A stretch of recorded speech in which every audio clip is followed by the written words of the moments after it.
Okay, so let's jump right in. Um, you know that feeling when you're facing a tough call as a leader? The kind they don't really cover in those like glossy business books. Yeah, the ones that make you feel like you should have all the answers figured out already. Exactly. So today we're diving into a book that's anything but sugar-coated, The Hard Thing About Hard Things by Ben Horowitz. And yeah, his style. It's raw, it's honest, sometimes it's almost shockingly blunt. But that's kind of what makes it so refreshing. Right. He doesn't shy away from the messy realities of building a company, especially when things get tough. No, he definitely doesn't. He dives right into those make or break moments that every leader dreads, like layoffs. Ugh. Just saying the word makes me cringe. Right. It's like the ultimate test of leadership. And you know what? Horowitz actually says that brutal honesty is the best policy in those situations. Which sounds kind of counterintuitive, right? You'd think you'd want to soften the blow as much as possible. Exactly. But his whole point is that sugarcoating it helps no one. In fact, it can actually erode trust. Think about it. If you're the one being laid off, wouldn't you rather have a leader who levels with you, even if it's painful? Absolutely. It's like ripping off a Band-Aid. Yeah, it stings for a second, but then you can start to heal. And Horowitz takes it a step further. He says that managers should lay off their own people. Oof, yeah, that's a tough one. Right.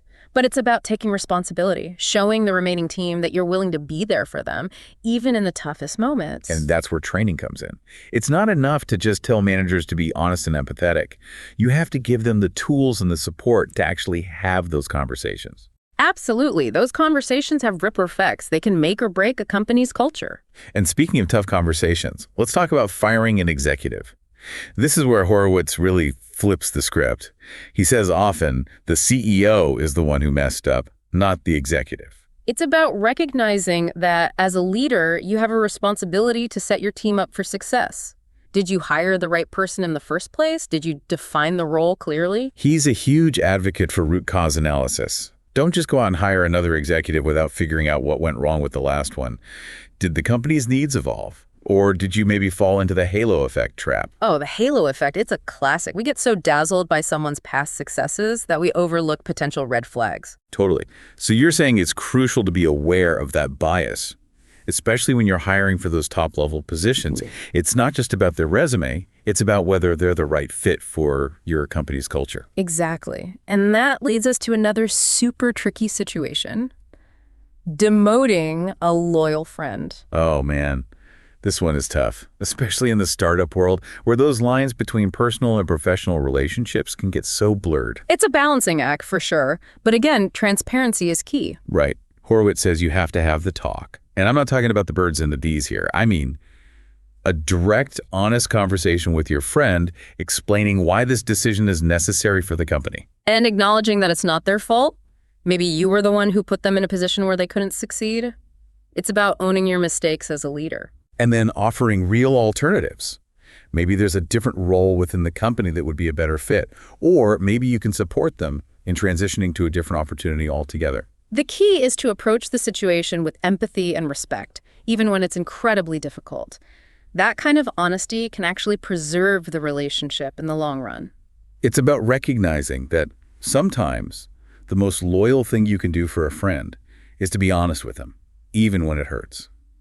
And sometimes that means making the tough call to demote them. And you know that whole thing about honesty, unless you think about this other section in the book, lies that losers tell. We've all probably told a few ourselves, right?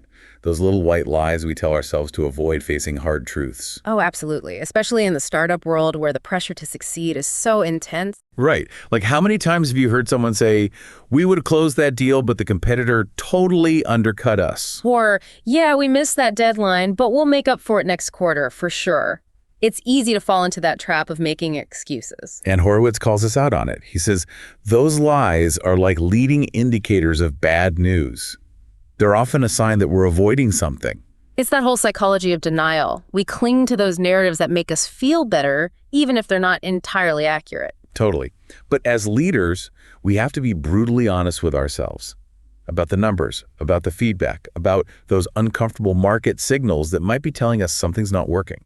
It's about learning to separate wishful thinking from actual leading indicators. Are you really seeing a trend in your data, or are you just cherry-picking the points that support what you want to believe? And sometimes that means accepting that you are wrong. that you made a mistake. Which is never easy, but it's always better to face those hard truths head on than to let them fester and grow into bigger problems down the road. He has this whole section about how nobody cares, and it sounds harsh, I know, but he's not saying it to be mean. It's more like a reality check. It's about focusing on solutions, not excuses. Exactly. When things go wrong, and they inevitably will, dwelling on why it happened won't fix anything. Your investors, your employees, your customers, they don't want to hear excuses. They want to see action. He tells this great story about Al Davis, the owner of the Raiders.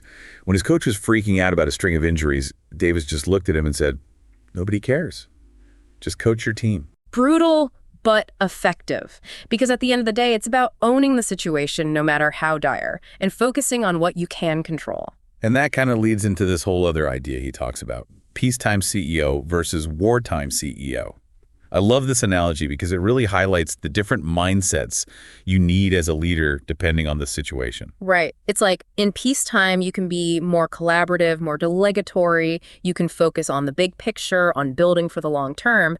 But when wartime hits, everything changes. It becomes about survival, making those tough, often unpopular decisions that need to be made to save the company. And it's not just about what you do, it's about how you communicate. Horowitz gives these great examples of how each type of CEO operates. A peacetime CEO might focus on consensus building, while a wartime CEO needs to be more directive, more demanding. It's about recognizing that different situations require different approaches and being able to adapt your style accordingly. But how do you know when it's time to switch gears? That's the million-dollar question, right? It's about constantly reassessing the situation, looking for those signs that the landscape has shifted. Because you don't want to get stuck in that wartime mentality when the crisis has passed. Or worse, slip into wartime mode when a calm, collected approach is what's needed.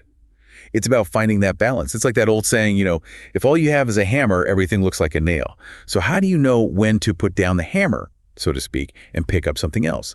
When to shift from wartime CEO to peacetime CEO? Or back again? Right. It's tough. But I think it comes down to honestly assessing the situation. Are you still in that fight or flight mode? Or has the landscape shifted?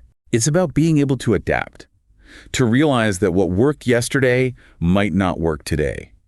Which actually reminds me of another one of Horowitz's concepts, ones and twos. Have you ever heard of this one? Oh, yeah. It's brilliant, really. It gets at that fundamental challenge of building a well-rounded team. Okay, so for those who haven't read the book, give us the rundown. What are ones and twos? So ones are your visionaries, right? Your big picture thinkers. They see the future and they're not afraid to take risks to get there. So we're talking about your Steve Jobs, your Elon Musks, right? Exactly. But here's the thing, and this is where Horowitz is so spot on. You can't build a company on vision alone. You need people who can actually execute those big, crazy ideas. Exactly. That's where your twos come in. They're the operators, the ones who make things happen. The ones who don't mind sweating the details. Yeah. They might not be as flashy as the ones, but they're the ones who keep the lights on, so to speak. And Horowitz argues that many founder CEOs, they're naturally ones. Which makes sense, right? They're drawn to entrepreneurship because they have this big vision. But that can also be their downfall. For sure. Because if you're a one and you surround yourself with a bunch of other ones, you end up with a lot of ideas and not a lot of execution. It's like having a car with a powerful engine but no steering wheel. Perfect analogy. So what Horowitz is saying is that those one CEOs, they need to recognize the importance of twos. They need to find people who can take their vision and turn it into a reality. And this is especially crucial when it comes to succession planning, too. Replacing a one CEO with another one can be really risky. Because the new person, they might have the vision, but do they have the operational experience to actually lead a company? That's a good point. It's not just about coming up with the ideas. It's about knowing how to build and manage a team, how to navigate the day-to-day challenges of running a business. Speaking of challenges, there's one more thing we have to talk about. The one that Horowitz says is the most difficult skill for any CEO to master, managing your own psychology. Oh, absolutely. This is the stuff they don't teach you in business school. Right. It's those moments of self-doubt, those sleepless nights, those times when you just feel completely overwhelmed by it all. It's that feeling of being alone at the top. And Horowitz gets really real about this. He talks about his own struggles with anxiety, with imposter syndrome. He even admits that he wasn't always this super tough CEO that everyone saw. It's refreshing, right, to hear that kind of vulnerability from someone who's accomplished so much. Totally. And he's not afraid to get a little, well, let's just say colorful when describing it. He even coined this term, CEO Tourette's. Yeah, we've all been there. Those moments when you just want to yell to get everyone's attention, to light a fire under them. Because the stakes are so high, you know? But what I appreciated about his take on this is that he acknowledges the difference between being direct and being a jerk. You don't have to be verbally abusive to get your point across. Totally. You can be assertive without being aggressive. It's about finding that balance between urgency and empathy. And it's also about having an outlet for all that pressure. He talks about the importance of therapy, of exercise, of having people outside of work that you can really be yourself with. Mentorship is so crucial in those moments. Having someone who's been there, who understands what you're going through, can make all the difference. So to wrap this all up, we've talked about a lot today. Difficult conversations, confronting our own biases, the different mindsets of leadership, the importance of building a well-rounded team. But if there's one key takeaway I hope you'll remember, it's that being a leader, an entrepreneur, a human being even, it's not about having all the answers. It's about being willing to learn, to grow, to ask for help when you need it. And to remember that you're not alone. There are people out there who've been in your shoes, who faced those same challenges, and who came out stronger on the other side. So the next time you're facing a hard thing, remember what we talked about today. Remember that it's okay to not have all the answers. It's okay to ask for help. And it's okay to admit that you're not always as tough as you seem. Until next time, keep diving deep, keep leading with courage, and remember those hard things. They often make us who we are.